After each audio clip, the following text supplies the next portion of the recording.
Lot to talk about for this episode. Welcome in Horns 2020 Nation to episode 7 of season 4. You got Zach and I here ready to break down the week in Longhorn sports as well as previewing the upcoming week in Longhorn sports. And Zach, this is the Red River rivalry episode, Red River shootout, whatever you want to call it. It's that time of the year where no matter what time it is, OU still sucks. However, there is a very good chance that we may suck a little bit more than OU this year. So we'll definitely recap that. Um, so we'll get into it in a little bit, but we got the Florida game recap. Just a terrible, terrible game to watch, and it just felt like a typical Longhorn loss. So we'll get into that a little bit. We have volleyball and soccer news to get into, and then last but not least, we'll be going into our week 7 picks against the spread. And oh yeah, of course, we'll be previewing the Red River shootout this weekend. Zach, before we get into this, I don't even know what to call it. This ass chewing of Texas football. How was your weekend? It was good, AJ. It was good as it could be. I think you and I said this when logging on the call today. This past weekend, Saturday was definitely a downer. Seeing the game, there was very little bright spots, and we'll get into it. So I won't talk about it much right now. But yeah, very little bright spots on Saturday. I guess my bright spot was just in my personal life. I got to make it out to Six Flags, AJ. And enjoy Fright Fest. Hadn't been back to Fright Fest since the COVID days with you, Dom, and celebrating Josh's 21st birthday.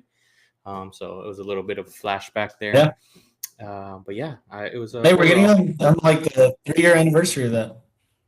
Yeah. It was it 3 or 4? I think it's 4. Yeah, I think it's 4. 4. Time has definitely flown by, and yeah, that's all. I was honestly thinking about that weekend when we were out there. Obviously, that weekend was also OU weekend when we did it that year. So yeah, it's definitely a flashback to the past. And AJ, overall, yeah, I guess solid weekend. Sunday was good. Watched some football. Won my fantasy matchups, all but one. So that was the first time in a little bit as well. So it was okay, AJ. 50-50 weekend. How about yours? Nice. Oh, remind me, we got to get into some notable Longhorns in the NFL.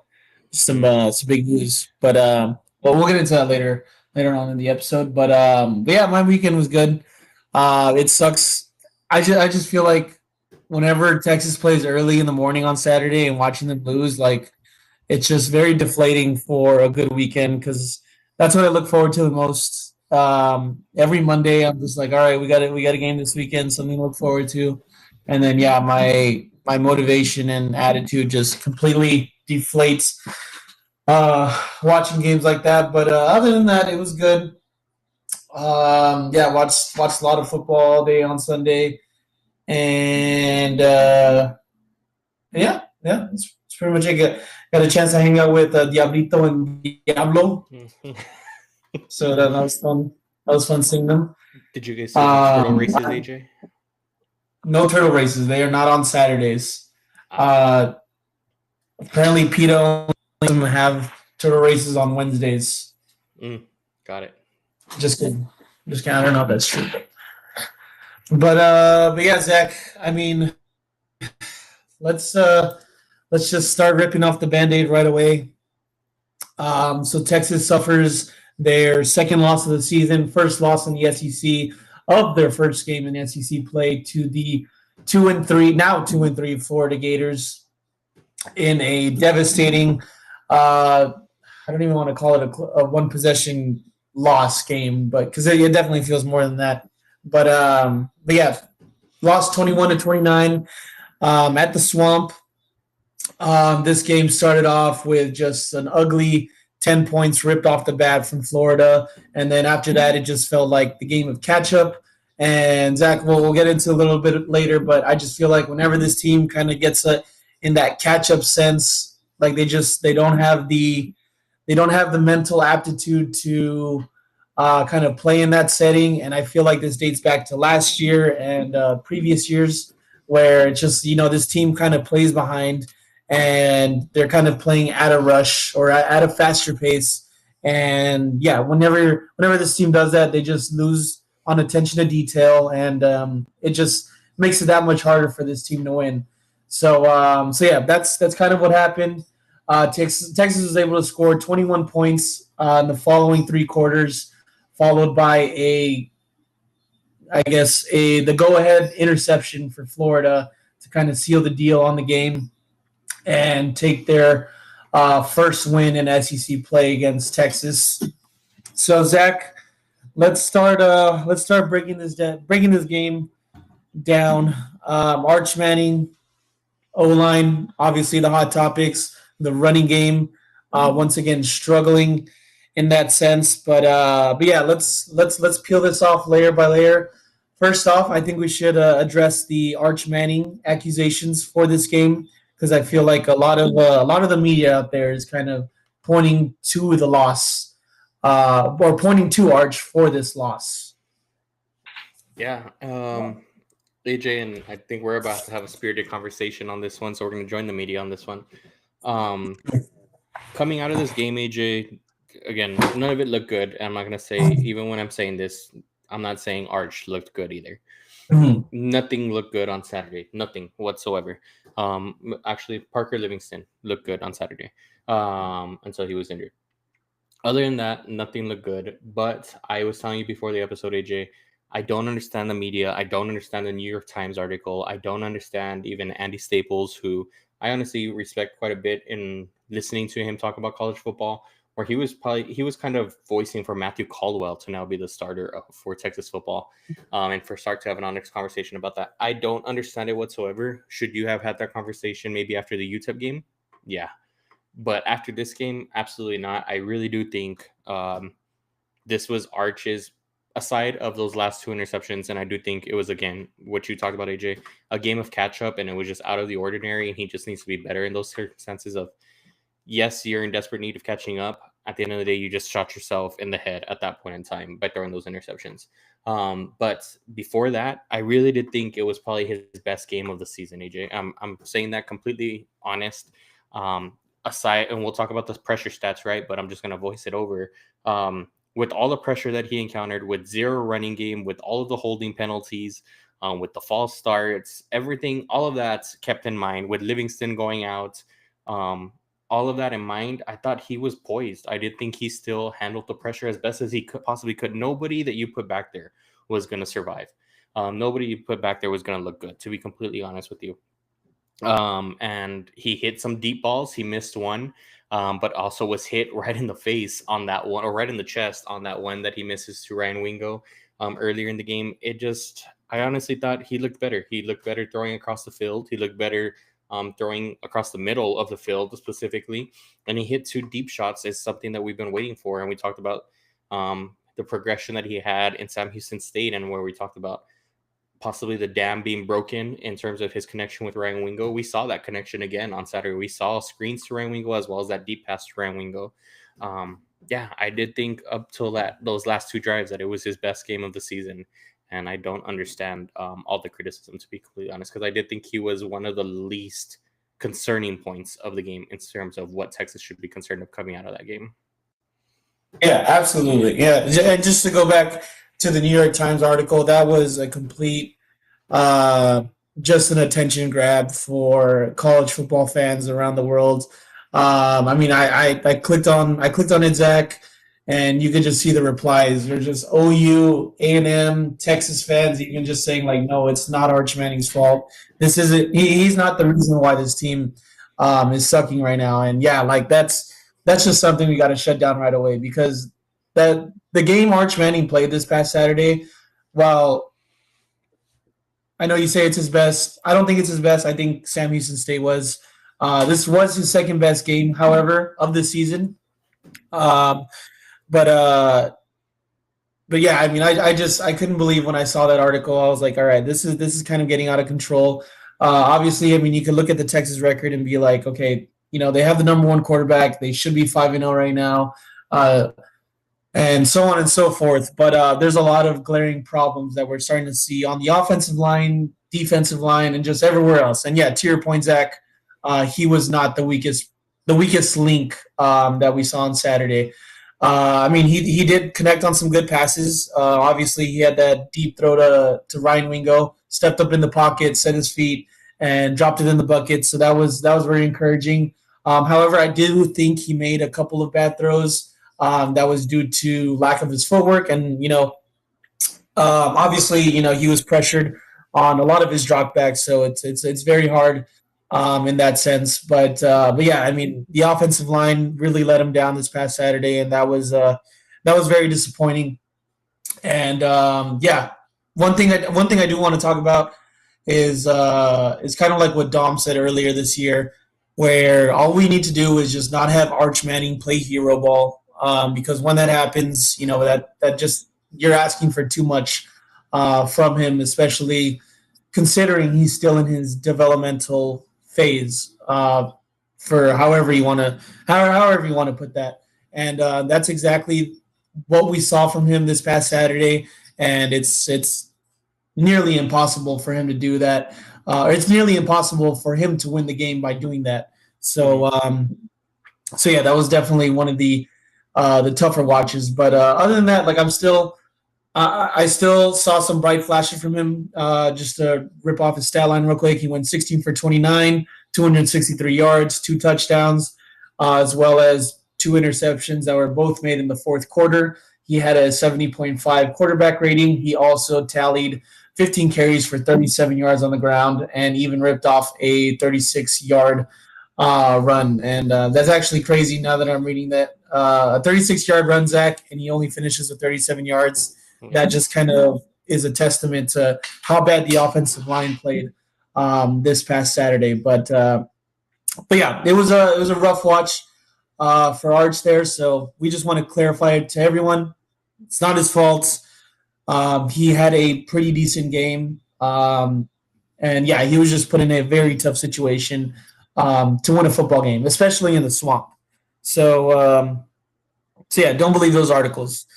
Next, Zach, I think we should get into just the offensive line play and the lack of the run game.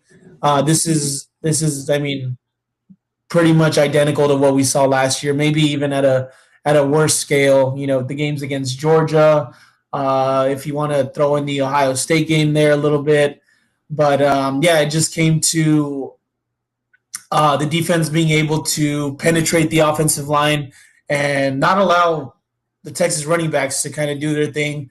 And I mean, there was just guys blowing by Brandon Baker, DJ Campbell. I mean, we had some horrible, and I mean, some of the worst offensive line reps I've seen from a Texas lineman, from Nick Brooks. Everything was just not clicking. So let's get into that, Zach. That was an atrocious offensive line play. Yeah, AJ. Like you said, it just felt like it was pressure on every single drop back, and if it wasn't that, it was because there was a hold.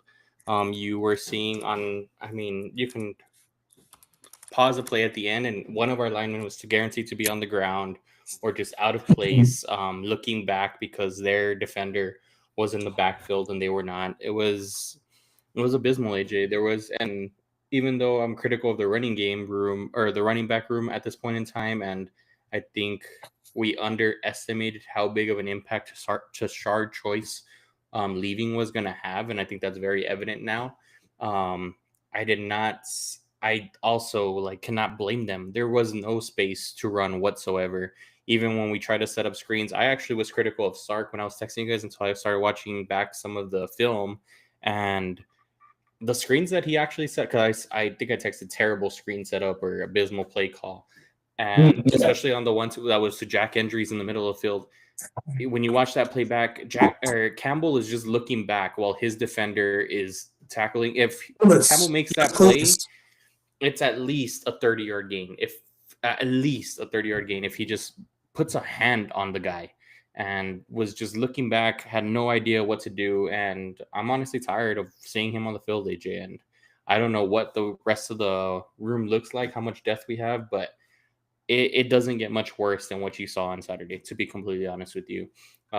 Baker was right there with him. I talked about a sequence that Baker had. He was just thrown on his ass, for lack of a better word, on one play. It ends up leading to a sack. The very next play, we end up getting a completion. I get to get some of the yardage back, and he ends up with a hold. And that was just something that you were seeing constantly. Anytime it seemed like Texas was going to get that momentum, they just shot themselves in the foot, and it was primarily coming from offensive line play that just did not allow for any momentum to really gather up. Even in that last two series where it's kind of a hurry up offense scenario, defense was dropping back. They're rushing 3 or 4 at most, and they still could not provide any time. It was up there with one of the worst performances I think I've ever seen in my life, AJ. And I've seen some pretty terrible Cowboys offensive lines. I've seen, we've seen. The I saw the Bengals hurt Joe Burrow 3 out of the 5 years he's been playing, or whatever it may be. It still didn't amount to what we saw on Saturday, and I don't know how Arch honestly survived the weekend. Like it was bad. Yeah, and even like getting pressured on these dropbacks, he was still getting hit. But yeah, it's like I wanted to ask, like, do you think? If Brandon Baker's is bad, like, does that kind of give you some kind of optimism for Andre Kojo? Because he was a projected starting right tackle, or he. Yeah. Well, actually, him and Brandon Baker were going to get in a competition for it. Which, if you're in a position battle with Brandon Baker at this point, like, I don't know how good is Andre Kojo? Yeah, I think it leaves some room, because I do think they were in a battle, quote unquote. But I do think from everything that we were reading on spring ball was that Kojo was slated to start, and that's why it was a blow to the offensive line when he was ruled out. I'm not giving up on Baker. I don't think he's just a complete bust. He has all of the attributes to be a 5-star the way he was recruited to be. I think it might be just too fast for him at this point in time. The game might be too fast. He probably just needs to muscle up a little bit. But in terms of size, in terms of length, I think it's there. I do think it was just he was not bound to be starting this year. He was not bound to be starting as a right tackle this year even. Maybe moving him on the inside could have helped him out, getting in that experience. I don't know, but it just isn't working this time around.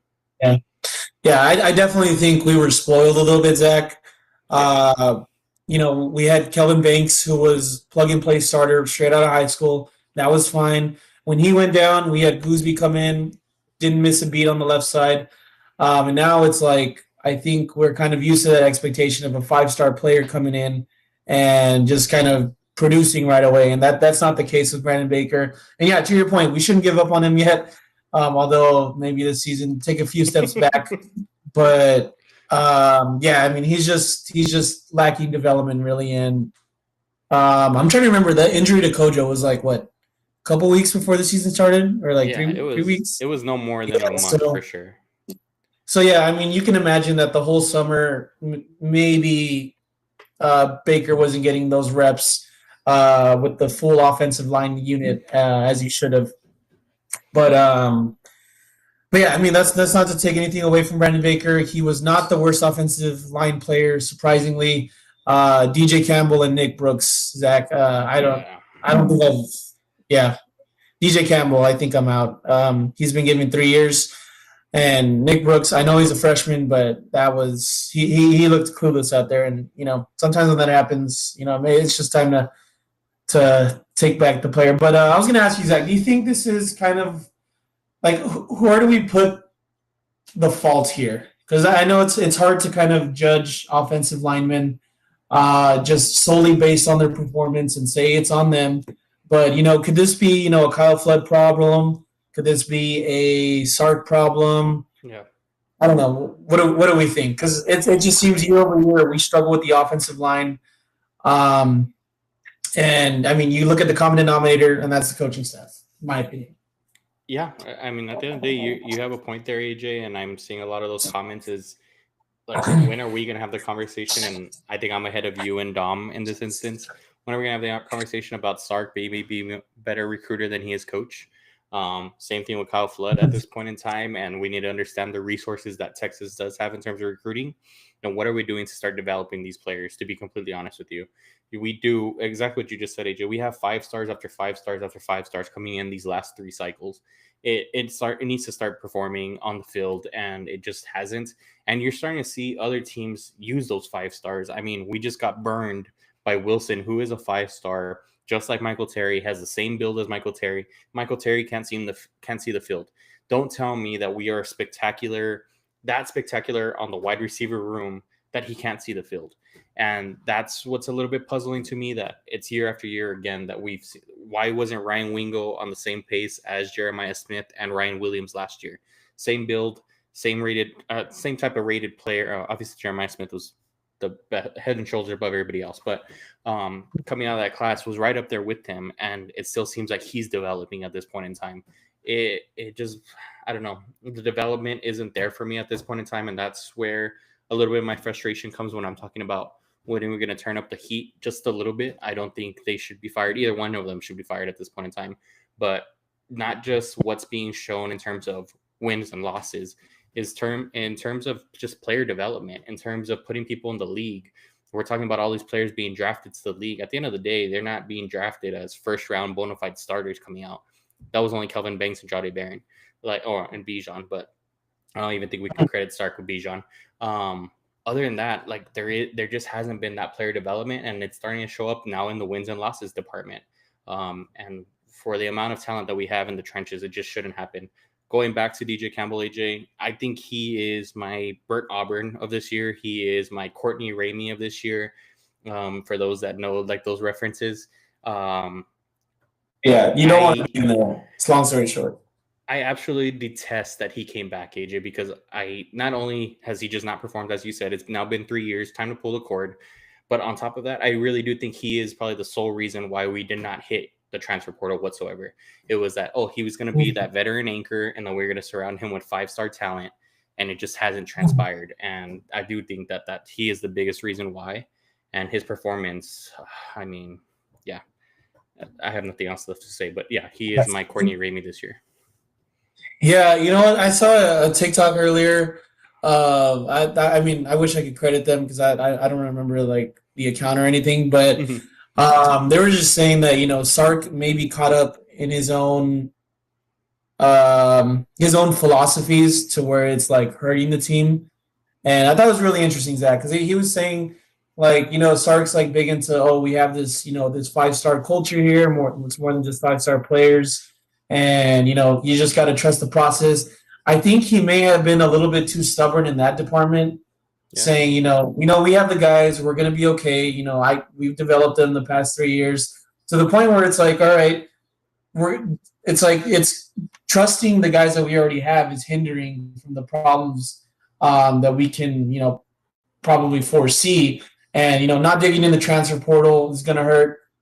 And just maybe trusting that process a little bit too much, and just not making those adjustments in the offseason for any really skilled position players. I mean, besides Mosley and all that, but I mean, for the offensive line, it's starting to show that if you got 4 dudes coming in with basically, or I guess 3 dudes coming in with no experience, no starting experience, you're going to run into some issues. And I think that's what's starting to show here. And I know we kind of talked about that earlier in the season, but I mean, I was hoping it didn't come true. But yeah, this is it. It's pretty close to rock bottom, AJ. If it's not there already, it's bad. And that's an interesting point. Honestly, I hadn't thought about that 5-star. But one criticism I've always had about Sark, even when things were going great with Quinn last year, at the beginning of last year, is that I do think he just sometimes is just a little too stubborn. So I agree with that point.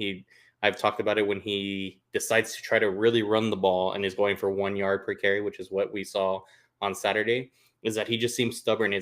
Let's not change it up and let's not attack the outside. Let's just keep running our head into the brick wall.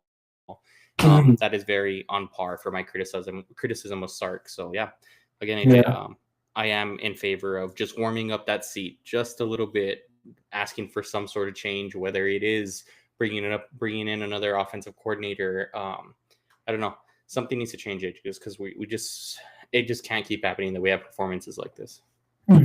Yeah, I even saw a crazy take on the internet saying we just need to hire a new offensive coordinator, and once the Dolphins fire Mike McDaniel, we get him on the phone. I don't know, but that was one of the crazier statements. So, but yeah, I think we do need to make some sort of offensive play calling change because we keep seeing the same issues year over year, and it's not encouraging. But real quick, Zach, so the Texas offense had 8 penalties in total. This includes 5 false start penalties, 1 delay of game call, and 2 other holding calls. And 3 of Texas's penalties occurred on third downs, so that obviously makes any sort of conversion hard to happen. And it's a drive killer when you see that happen.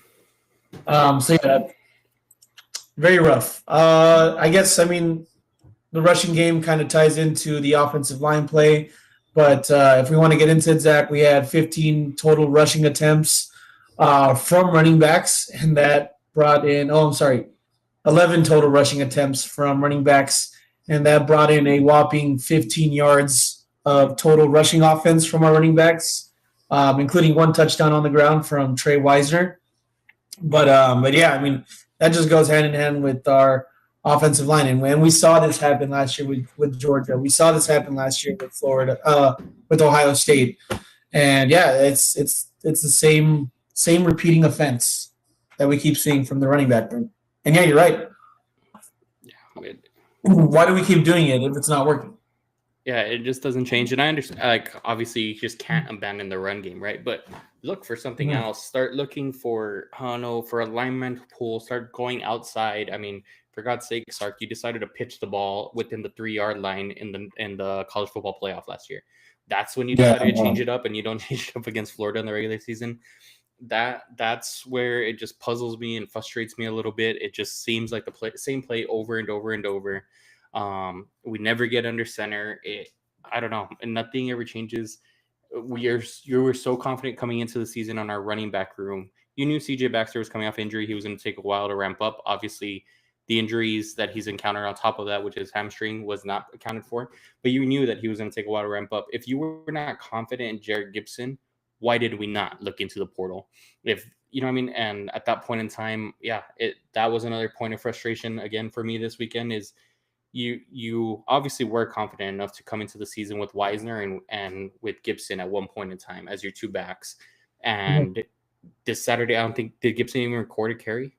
I don't think he didn't even have a touch. I don't even know if he even saw the field. And that's what's puzzling to me is that there just was no change up in the offense, in the personnel whatsoever. Wisner does not look healthy and is not healthy now.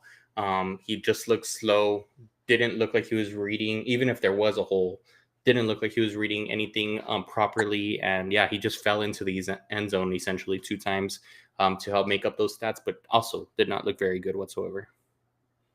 It was just gross.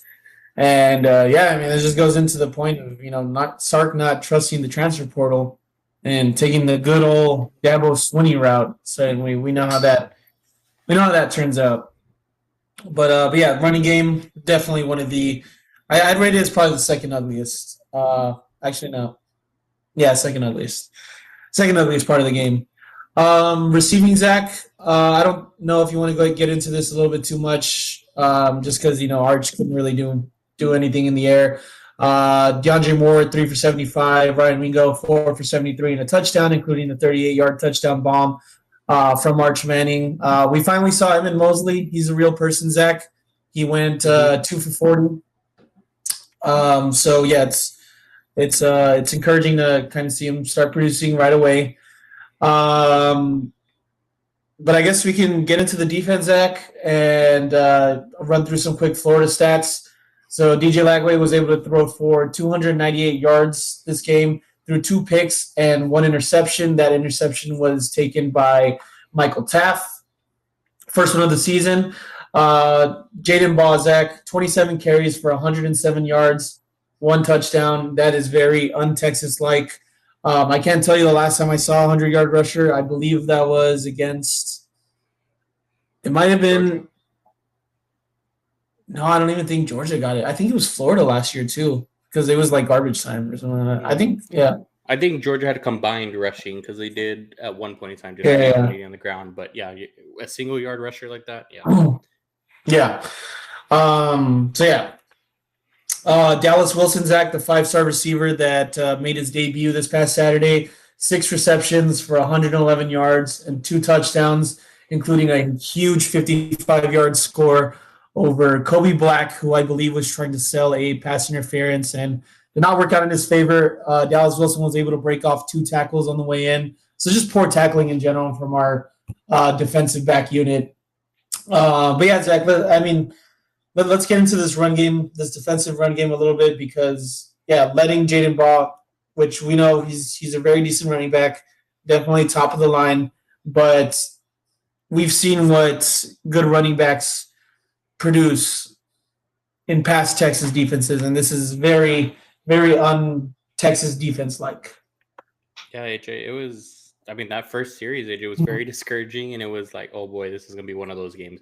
That's exactly what I said after that first drive with Jaden Ball just running all over us. The defense honestly just didn't arrive. They didn't show themselves. It wasn't the Texas defense that we've been accustomed to these past 2 years. And like you said, I think we've been spoiled. And the moment that Levy broke in terms of not being able to control the running game, everything else broke alongside of it. Like the passing game at that point in time, you were biting on the run game. The play action was there. You were left in sometimes one-on-one situations, which just allowed. You talked about it. Wilson should just eat us alive. Kobe Black. You talked about that play, but I've seen better acting on Triple X videos, if you know what I mean, than what I saw Kobe Black on that pass. What was that? X Hamster? Yeah, I've seen. Just kidding. And but yeah, I've seen better acting on those videos than what I saw out of Kobe Black on that one. It was a terrible performance all throughout. And yeah, it definitely started with the running game there in AJ, in my opinion. Yeah, that first drive, that's when I know. I mean, I know like a lot of teams have good opening play scripts against us. And sometimes it does happen, but for him to keep on doing it over and over, 5-yard, 6-yard carries, that was very deflating. And yeah, just a lack of TFLs. Man, yeah, that was ugly. We couldn't get off the field on third down, AJ. Sorry. Yeah. We couldn't get off the field on third down, and maybe you're going to talk about that here, but I did see a stat like on the broadcast. I think at one point in time they were like 7 for 7 on third down. When the previous week they were like 0 for 11 at a point in time.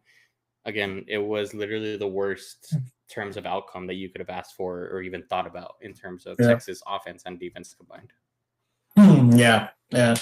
But with that, Zach, 0 sacks on the day. There was 3 tackles for loss. One of them by Colin Simmons. He had a good stretch of. They weren't all tackles behind the line of scrimmage, but I believe they ran his way 3 times, and they were all stopped by him 3 times. But yeah, only fumbles only turnovers were Anthony Hill. He was able to punch the ball out of the defender's hand, recover that fumble. Michael Taft was also able to get an interception. And Zach, one thing I wanted to talk about is Anthony Hill look bigger? Because Dom and I, when we saw him, we were like, damn, let's put on some pounds. Yeah, he does look bulked up, honestly. And I think this weekend was the first weekend that you saw it. Yeah. Mm-hmm. Yeah, he doesn't look like he's moving as much. Yeah, he kind of looks fat in a way. I might clip this and post this, so hopefully he sees this. But yeah, I mean he does look a little bit bigger. Yeah, Zach, who had a worse weekend? Texas running game, Texas passing game, Texas defense, or Mark Sanchez? Ooh, I will say, honestly, Mark Sanchez probably had a great night on Saturday night. It was probably just Sunday that was probably the wake up call for him. So I'm gonna say it was probably the Texas running game was probably the worst part of this weekend. Yeah. Give it to the O-line. They had an ugly outing. But yeah, Zach. I mean, I don't know if there's anything else you want to touch up on this Florida game, but special teams. We need to talk about everybody. Special teams also wasn't there. We had punt block, which also was just like again, like we were hanging around the game, and then that puts you down. I think it put us down 2 scores, which eventually turned into 3 scores just because of an off number. And then we had potentially twice. I want to say it was 3 times, but I think for sure 2 times where we should have pinned them at the 1, if not at least inside the 5. And Niblet just, I don't know. Don't know what he was doing. Looked just as lost as our offensive line and allowed it to go into the end zone. Yeah, AJ, it was just a poor performance. I know some of the players talked about that they just washed it out on Monday and they're moving on. I think we should just do the same because, there was hardly any bright spot to this game. Yeah. All in all, it just sucks, Zach, because the Florida Gators are not a good team. I know we kind of had them high on our preseason picks, I guess. Yeah. And we thought this was going to be a good team, but from what they produced, and even against this game, I bet a lot of Florida fans could say that this is a very ugly win. And I don't know what kind of help this does to Billy Napier's job, but I don't think it helps them as monumentally as it should, taking down the number 9 team at home, because it was still a very ugly loss. But with that being said, the way Texas played on Saturday, definitely one of the worst games I've seen, even dating back to the 2021 season, really. And yeah, I just have no I don't know. I'm just starting to lose my hope on this team, and I'm resetting expectations even lower to what I thought. And I texted you guys in the group chat today. I don't care. Just get me to 7-5. Let's just beat. Just get me to 8-4. Let's just beat A&M and OU, and just get the season over with, because we're not going to be good this year.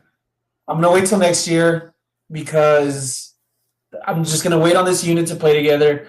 That way, we're just all ready, set to go next year for the 2026 season.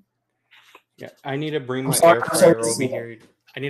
fryer over here. AJ, and place it right under Sark's chair, because never in a million years did I think at one point in time AJ Marquez was going to be settling for a 7-5 season or an 8-4 season. That's what I texted you was, if that doesn't tell you that we need to turn on the warmer in the car, on the car seat just a little bit for Sark, I don't know what does, because going into the season, I will say, AJ, that I do think, and I have to listen back to that first episode, I do think I marked Florida as a loss for us just because of where it was in the schedule.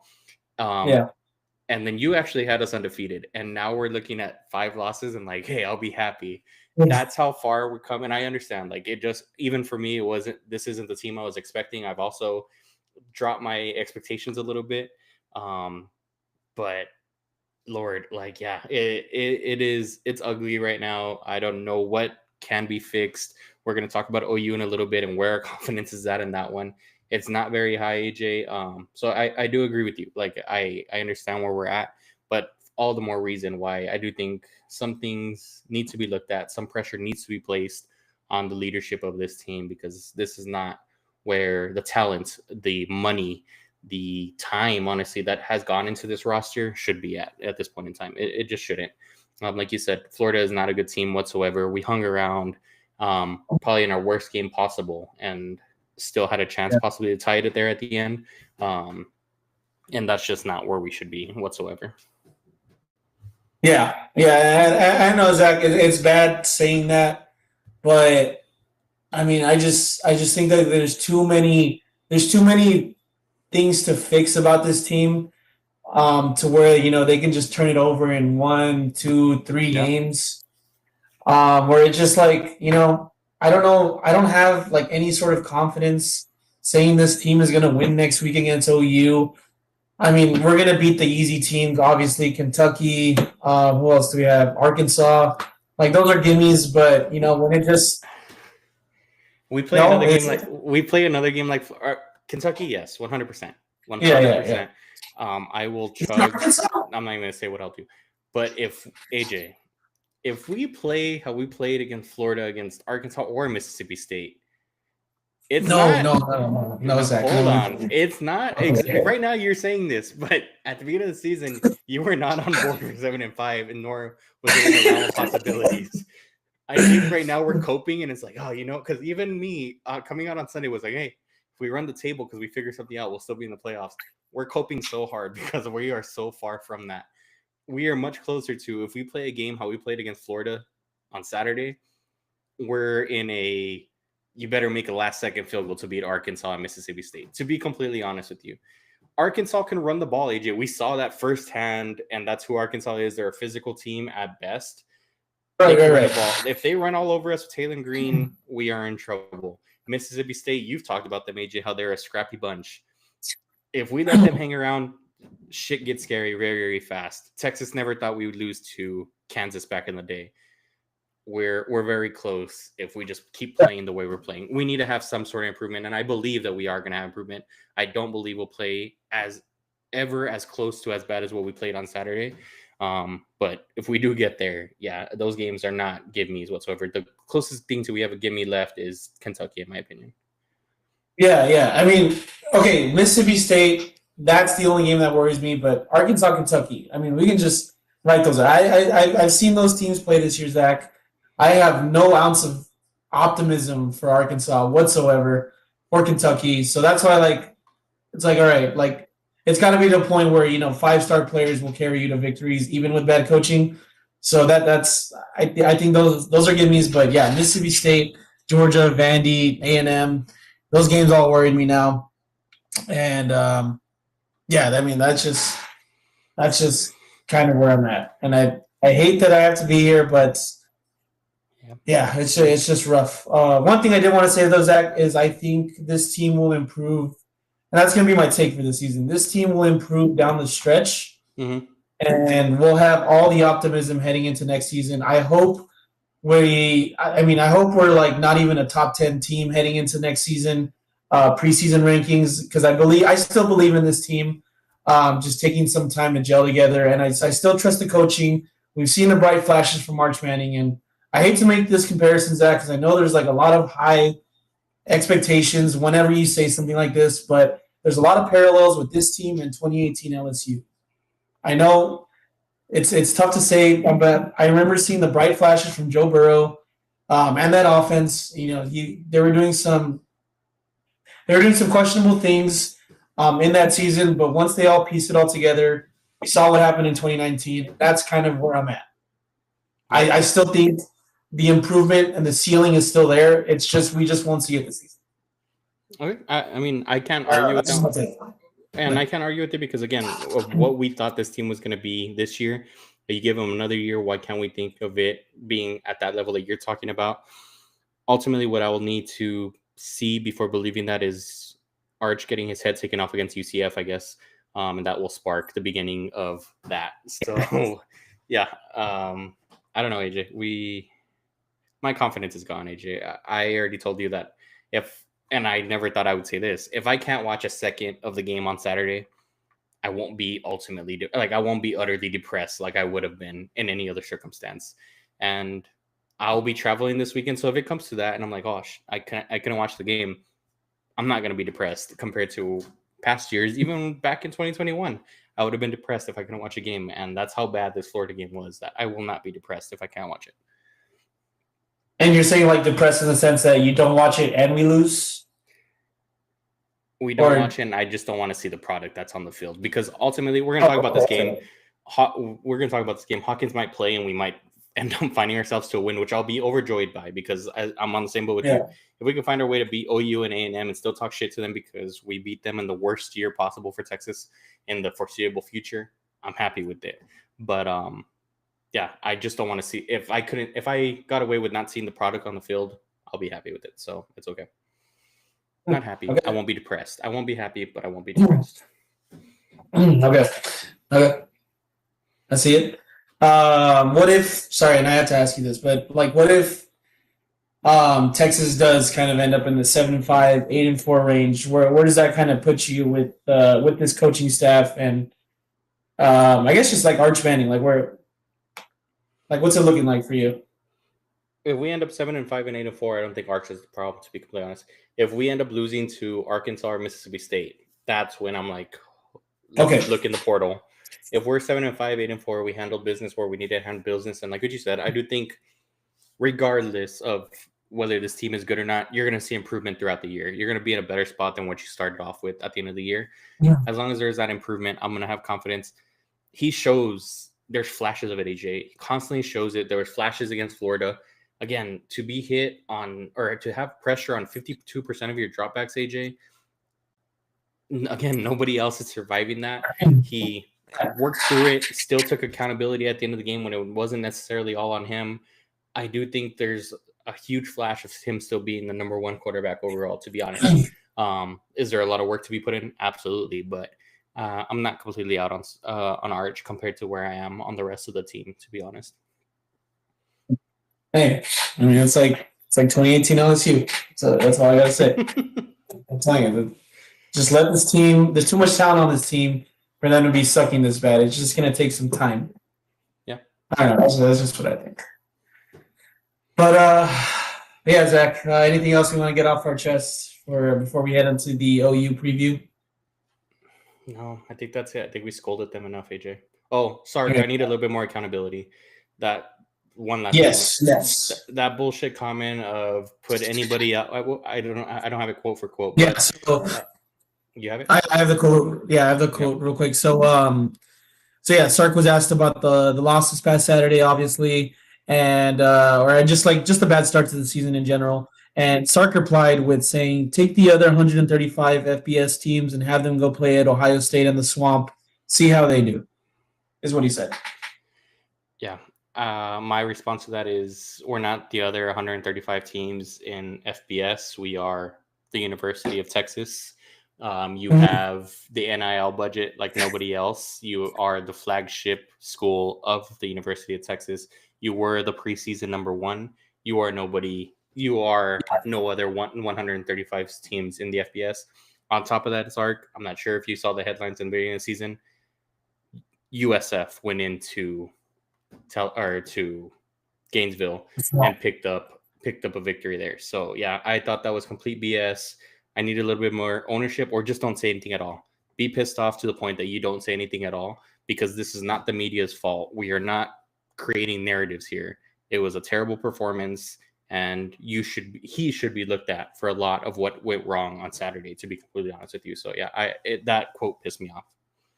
Yeah, and Zach, you know what? You know what pissed me off the most about that is just the irony of him saying that and how he boasts about himself winning in Tuscaloosa as being one of the only coaches to win in Tuscaloosa. And like you look at both ends of the spectrum here, and it's just like, Sark, that is one of the worst answers I think I've heard him say as a head coach for Texas. Like that was inexcusable. And I know we may be picking at this a little bit too much, Zach, but I mean, we've seen the beginning of the end for some coaches start at the press conferences, and that answer is definitely concerning for him to say. Yeah. Yeah, he just added to my. Go ahead. Sorry. Yeah, no, I was gonna know. Sorry, but I mean, if he's gonna compare himself to the other 135 teams in FBS, like he's not getting paid like other coaches for those 135 FBS teams. You're getting paid as a top 5 coach. You're getting paid to coach one of the premier programs in the nation. You should not be comparing yourself to freaking Florida A&M or I don't know, Tarleton State. Like this is Texas football we're talking about. You're getting paid to go to these venues and win those games. That's why we hired you. And for you to start making excuses and saying it's a tough environment, that was poor. And yeah, I'm disappointed in Sark for saying that. Yeah, I'm with you again, AJ, and it just added to my take this weekend of, again, don't think he deserves to be fired right now, but that pressure needs to be turned up just a little bit.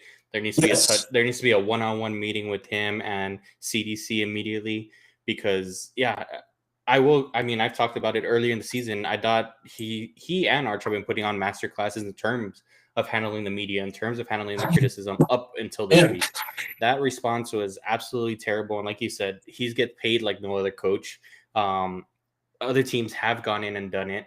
And yeah, it was when you talk about not just that he praises himself for going into Tuscaloosa, don't tell me that that's not part of his recruiting pitch, because I've heard him talk about in interviews that you come to the University of Texas so you can play games like this. Now it doesn't go your way, and now media is criticizing you, and you're going to turn around and say it's because the schedule you've been playing. When ultimately, AJ, I know that we're not on the side of the rest of the media that we just get a cupcake schedule. The SEC is not a cupcake schedule. We went to the defending national champions for week 1. It was not a cupcake schedule. But when you look at the rest of these schedules, we also don't have the toughest schedule in the SEC, and no other coach is talking about it. Florida, I mean, Billy Napier's been on the hot seat the last 3 years. He doesn't talk about the schedule the way Sark did on Saturday, and that was just, ugly to see. And it definitely, as you said, AJ, if the wheels fall off, that quote is going to be number 1 on the list in terms of when Sark started the trend to being fired. Yeah. This is his Brian Kelly moment about the run game. Yep. It's up there. It's up there. We're gonna look at that. But yeah, that's, in my opinion, this is my strike 2 against Sark. Strike 1 goes to him consulting Bert Auburn and smiling at him before that field goal that he missed at the Peach Bowl. That pissed me off. But this one pisses me off more. Those 2 moments. All right, Sark. Like, let's stop. Yeah, that better never happen again, AJ. Because I mean, as you could tell, I'm still mad about how Saturday went, and I'm very mad about how that comment went, because I couldn't help myself from cursing. But yeah, it's things need to get better, even in the interviews at this point in time. Yeah. Just keep wearing it from the media, Sark and Arch and team in general. But yeah, good thing you brought that up, Zach, because that was very important thing to address. All right. Sorry for the long-winded scolding of this team, but let's get into the Red River rivalry, Zach. Red River shootout, Red River showdown, whatever you want to call it. It doesn't matter, but we are officially playing OU for a second conference game of the season in the SEC. OU is currently undefeated with one win against Auburn as their only SEC win this season. They are currently ranked 6th overall in the AP poll. Texas did drop out of the AP poll as they are currently unranked. And like we mentioned, they're standing at a 0-1 record in the SEC. So this is the 110th meeting between the 2 teams, Zach. Texas currently owns a series 64, 51, and 5. And yes, that's correct. 5 ties, not too sure. But this is Brent Venables' 3rd year coaching OU, and this is Sark's 4th with Texas. Yeah, 3 all-time meetings between the 2 teams in the Red River rivalry game, and that dates back to 2022. There's still a lot of unknowns about this game, Zach. Michael Hawkins, the backup quarterback for OU, we've heard some murmurs about him starting over John Mateer, who recently had hand surgery a couple weeks ago after the Auburn game. So we're still unsure about who's starting at quarterback there. But just to give a layout of the game right now, the spread is currently Texas being favored by 1.5 points somehow. Not too sure why. The point total stands at 43.5. As far as injuries on the Texas side, Parker Livingston, although he did leave the game a little bit hobbled in Gainesville, he is still expected to play this upcoming Saturday. Trey Wisner also left with a hamstring injury. Still no word yet on where he stands. And I believe Manny Muhammad is also injured, and we're not too sure if he'll be playing on Saturday. But yeah, OU, I guess we can preview what it looked like under Michael Hawkins. So they had a dominant 45-point win against Kent State this past weekend. Michael Hawkins, obviously the quarterback that played against Texas last year, had a really good game, as well as the Cal transfer Jaden Ott. put a lot on the ground, put a beating. So we know that this team is experienced, but don't know how good they are. So Zach, let's get into let's get into hypotheticals on this game. Let's say John Mateer does play. Obviously, he is one of the leading Heisman candidates following, I believe, Week 5 after he beat Auburn, and he's looking like the player that was promised. He has his good wins, and yeah, he was one of the highly touted transfers from Washington State, heading over to OU this upcoming season. But yeah, Zach, I want to get your takes on John Mateer. Is this a player that we should be scared of? Has he proven himself as a bona fide star in college football? What kind of a player are we looking at here? Yeah, he's obviously put up the stats, so it's not fair for us to say that he's not deserving to be in the Heisman conversation. He's put up the stats to be there. But at the end of the day, there hasn't been that team that it's like, oh wow, like he put up that stat against that. He hasn't played a Georgia, he hasn't played Ohio State for that matter, to really have that type of consideration to where I think he just comes and dominates a game against Texas. However, where I'm at on this game is that he is going to be the best Oklahoma quarterback we've seen or had to face since Caleb Williams. And In the Brent on Venables that, era. what was that? In the Brent Venables era, I believe he's Yeah, best quarterback. yeah, the best quarterback that we've seen then, yeah, in 4 years, in 3 years.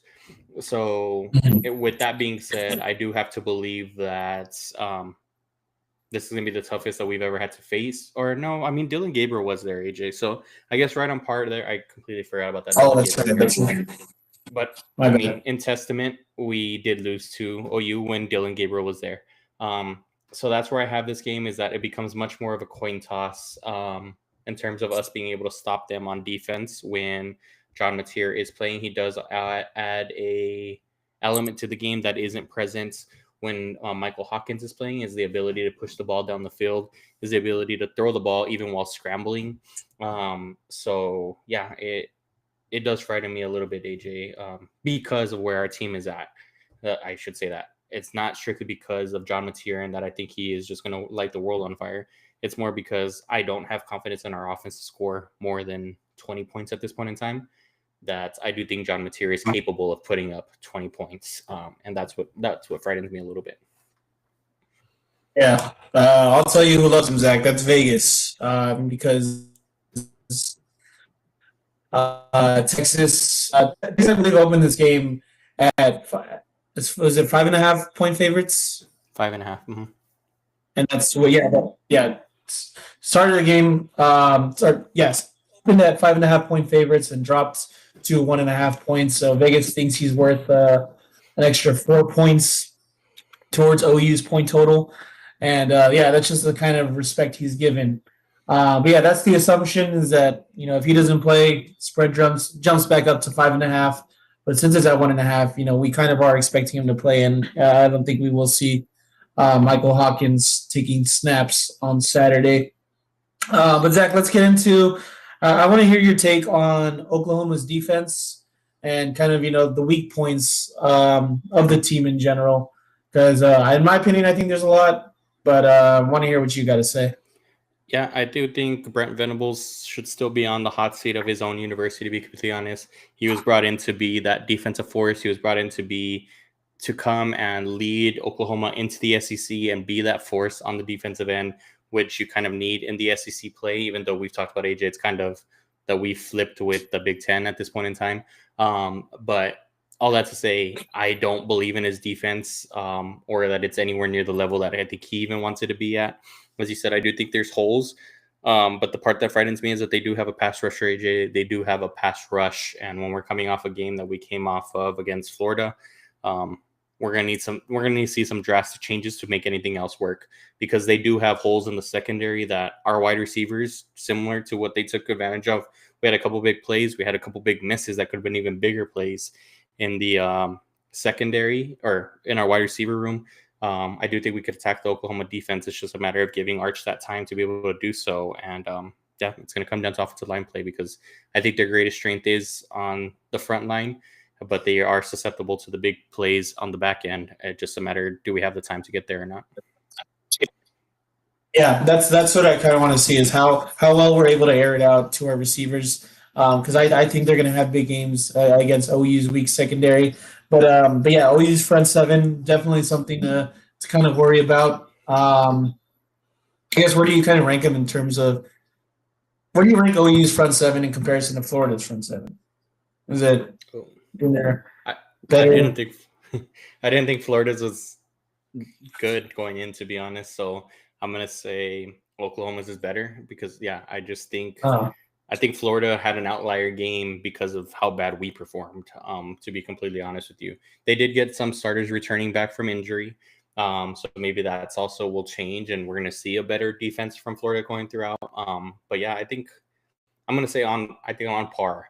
At the worst is what I have Oklahoma's front seven. Okay. Yeah, I think they're exploitable. Again, we're going to have to see a huge turnaround for our offensive line to kind of play that game. Now, since, the Texas run game is a little bit exploitable, Zach, let's say John Mateer does play, does his kind of rushing ability and, I believe the running back's name is Blaylock, starting running back. Does that run game kind of worry you a bit if you're the Texas defense?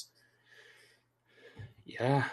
At first, I would say no, AJ, because I did have confidence. I mean, I talked about it last week. The reason I picked Anthony Hill last week as my player of the game, and I already said it last week, so I'm going to say it again. My player of the game for defense is going to be Anthony Hill again. Just a spoiler alert, is because I did think he is the best in the game, dating back to the last 2 seasons, at being that quarterback spy, being able to range from sideline to sideline, and limit the quarterback running threat, to be completely honest with you.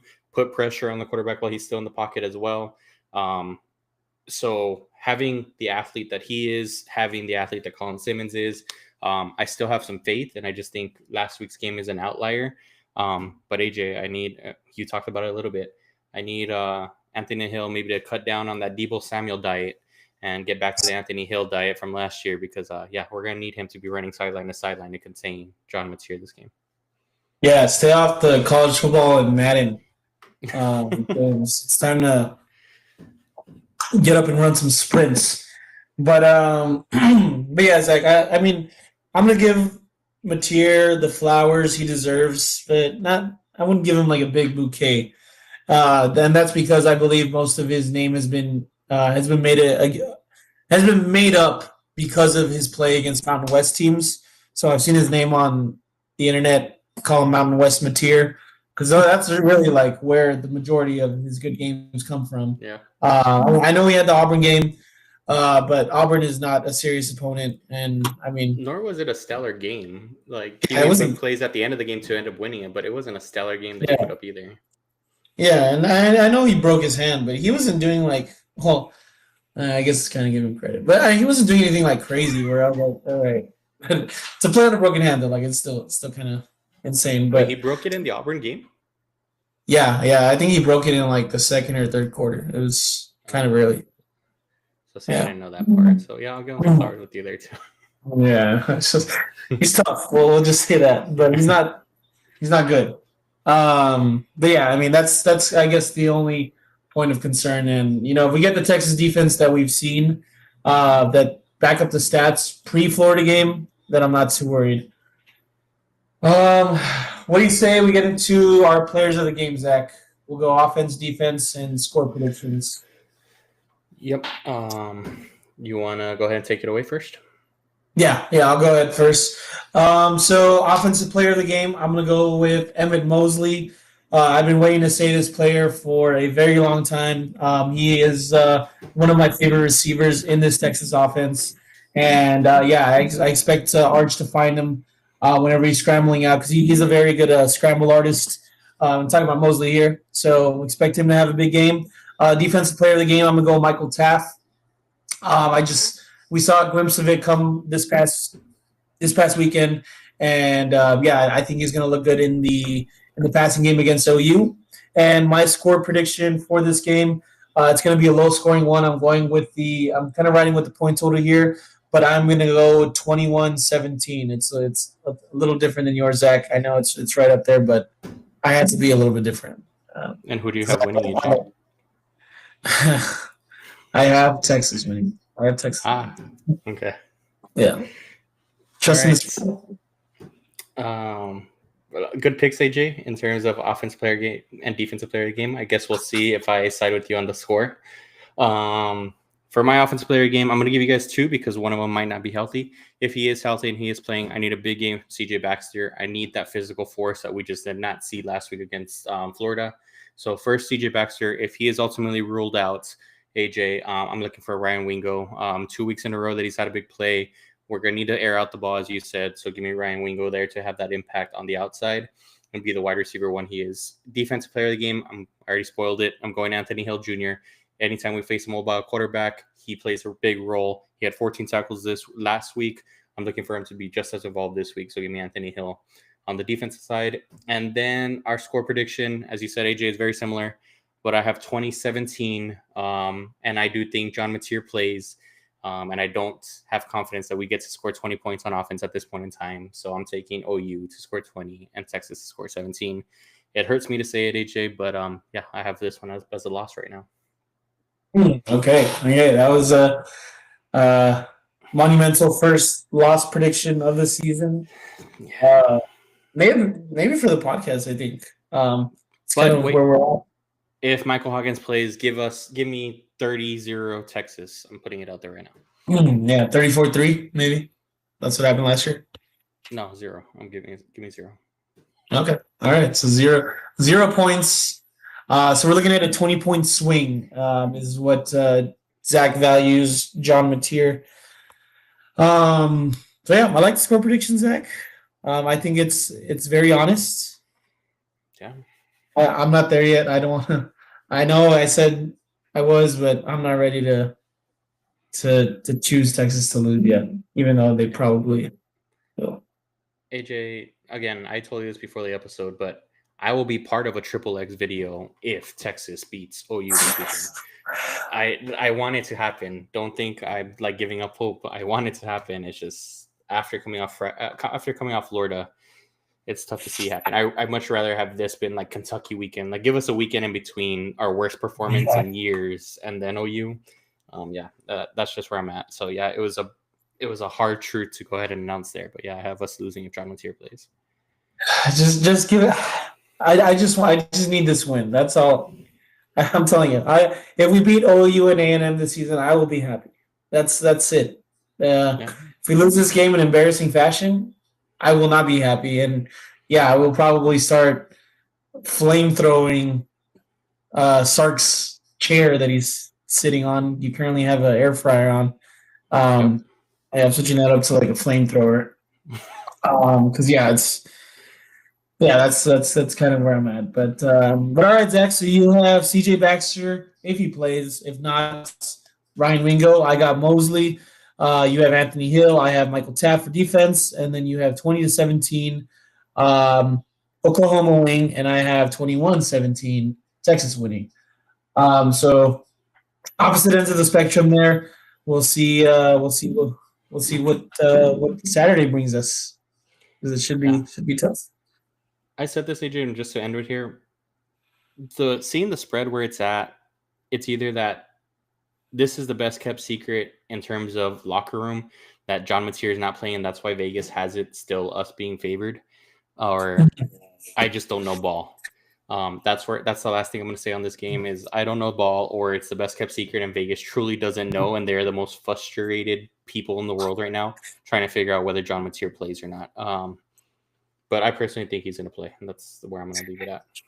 Yeah, I mean, it's just when you look at like player by player, like Texas is more talented, and we have this problem every year where it's like, how in the world are we favored in this game? And that's because, I mean, on paper, like this team can go undefeated year in and year out, and that's why that spread is that high for us. But you know, it just really comes down to like execution and coaching, and it's like, yeah, like, do you trust the books and, you know, hopefully Texas pieces it together, or do you expect them to kind of break down on themselves and expect them to lose this game? I don't know. I And just think that's where the spread comes from. It's just the talent. And I will say, AJ, I did read a stat, but it doesn't necessarily apply to like what Texas and this was last week, so it's not like, oh, it's because he's a Texas homer that he's saying this. This was last week. I forgot who the opponent was for that one, but the stat was for an unranked team, which, by the way, we didn't say that this episode. We are currently unranked. For an unranked team who is a favorite at home, they are, I think, covering the spread like 80% of the time. I'm trying to remember what the game was that they were referring to it. Technically, we are the home team, right? Yep. Yeah. Technically, we are the home team. Technically, it is within a 3-point spread. We are unranked against a ranked team. So that data point favors Texas. But again, this isn't just, we aren't playing in DKR. This is a 50-50 split of the Cotton Bowl. So that also doesn't play into our hands. But hey, history does show, data does show that it might favor Texas if that's where the line stays. Yeah. Hey, I mean, I like that. I'll counter you with another line, Zach. And I believe Texas is 1-8 straight up under Sark whenever they are favored by 1 to 7 points. We're 1-8? Yeah, straight up. Yeah, I know. And that's both Georgia games last year. We weren't favored against, I guess, well, yeah, I mean, anytime we're not favored, two big teams, we lose. We weren't favored, to Arkansas, that 2021 season. Lost that game. Ohio State this year? Yeah, Ohio State this year. That's another one. I said both Georgia games. What else? I'm forgetting. You Dylan Gabriel. The Washington year. Yeah, Dylan Gabriel year. Game, I mean. And then the one win is against Bama when we were 6.5. I think it closed like at 7.5. Oh, no, sorry. We were underdogs that game. Yeah, we were underdogs that game. Yeah. Yeah, I think that's the only one. So I think I'm not including, or I think what I meant to say is whenever we're not favored to being favored by 7 points. Like got you. That's what we're going to lose. That's bad. So it's close games. Yeah. It's a close game. So see what happens. I mean, AJ, you joked about it, but we're Penn State. And Penn State just had, I mean, they honestly probably had a more embarrassing loss, but they're just not the brand that Texas is, and that's why the noise isn't around them as much.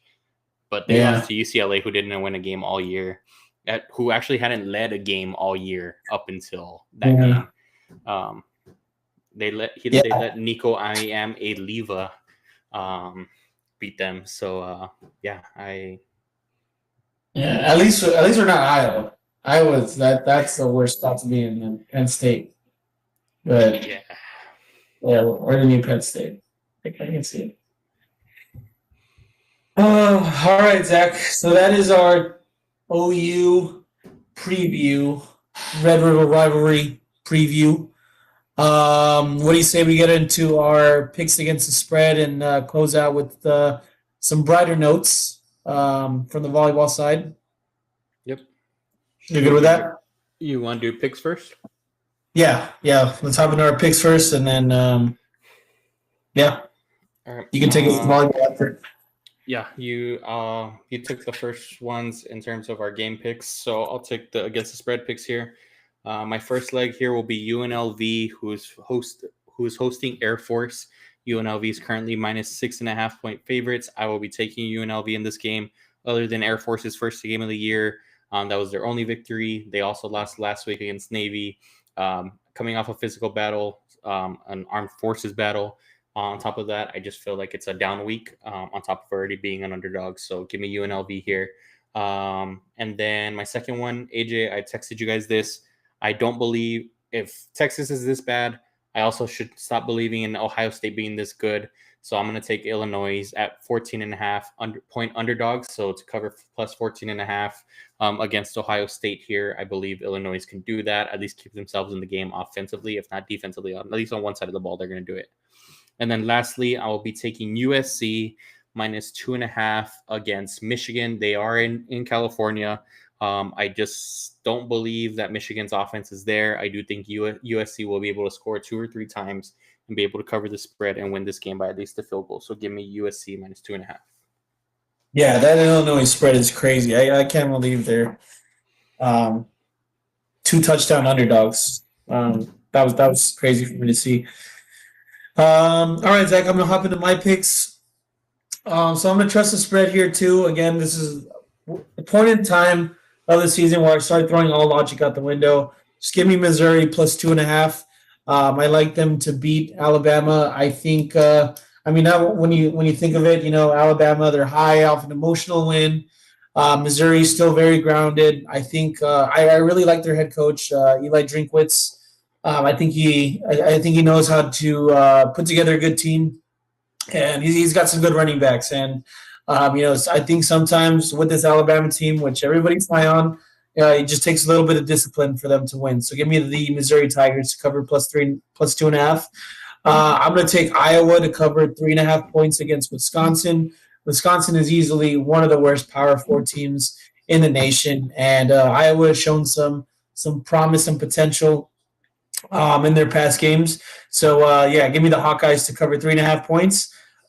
And last but not least, I am going to head over to the Big 12, and I'm still going to trust my pick with Arizona State being one of the top teams in the Big 12, and I'm going to take them plus 5.5 points against Utah. Maybe sprinkle a little bit of money line in there if you want to.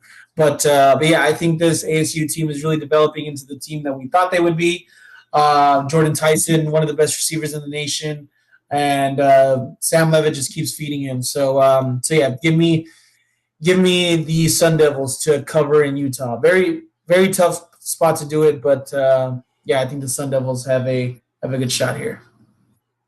I like it, AJ. I will say that I was also on that Arizona State spread, but one of my rules that I'll never break here is betting against Utah anytime there's a night game at Utah.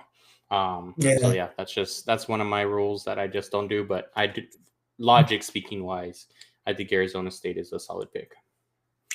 Yeah, I think it's a tough one to bet, but I'm trusting you here.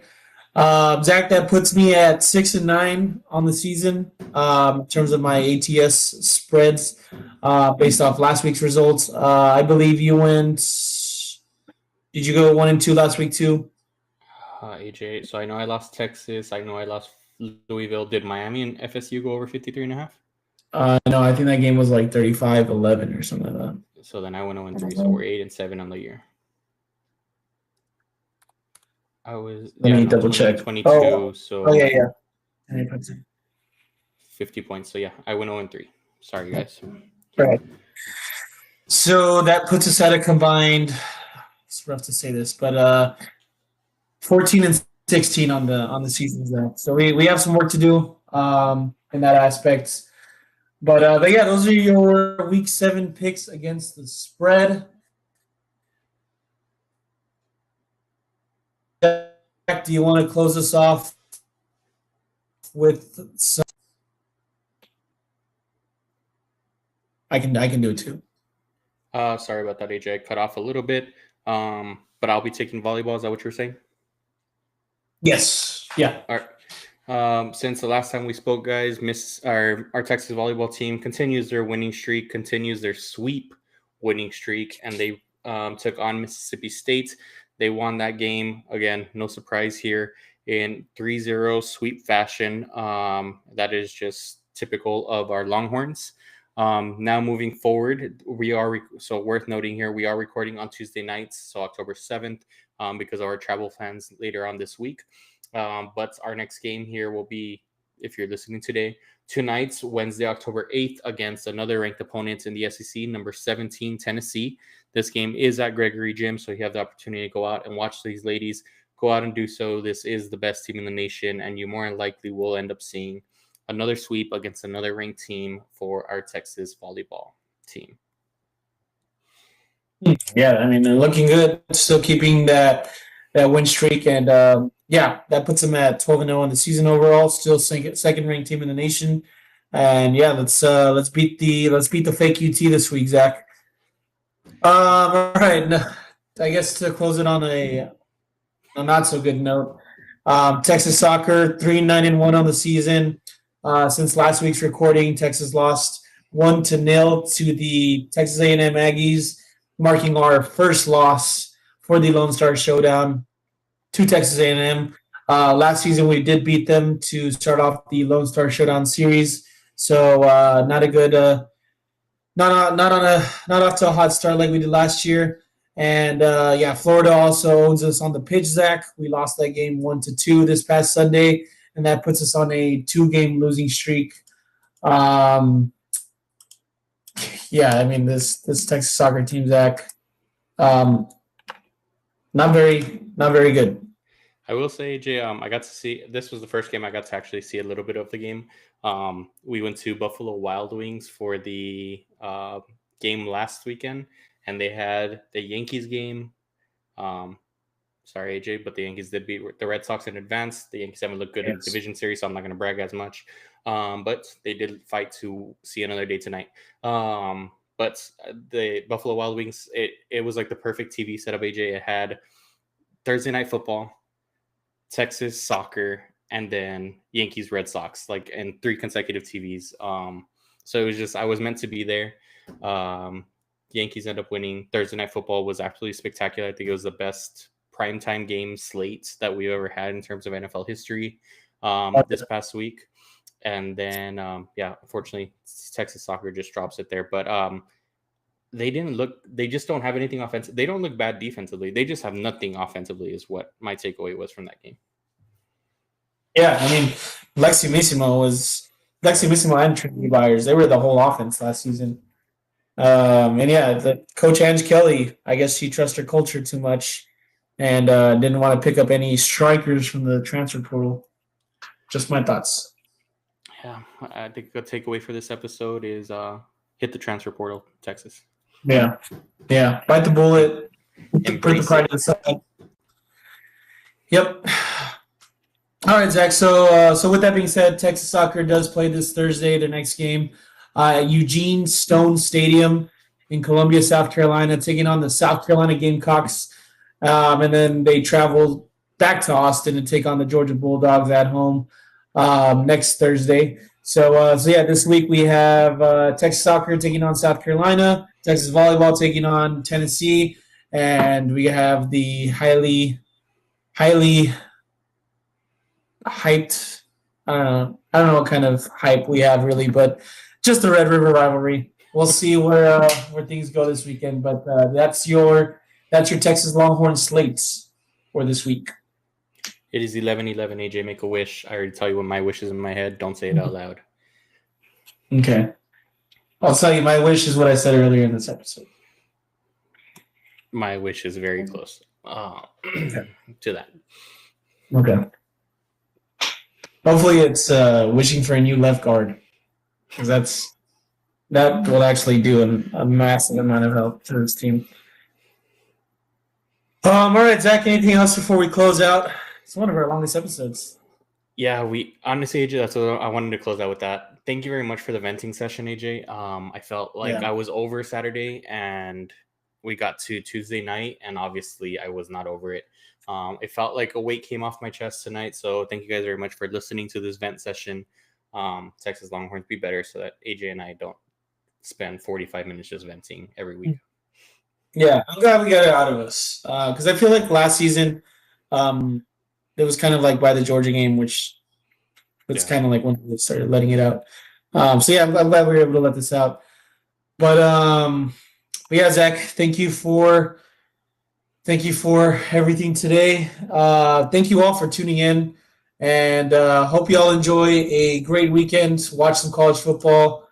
Hopefully things turn out the best for us. Sorry, Zach, you have one more thing? One quick shout out. Happy birthday to my brother. It is his birthday today, October 7th. So huge happy birthday to Josh. And my mom's birthday was back on October 3rd. So last Friday.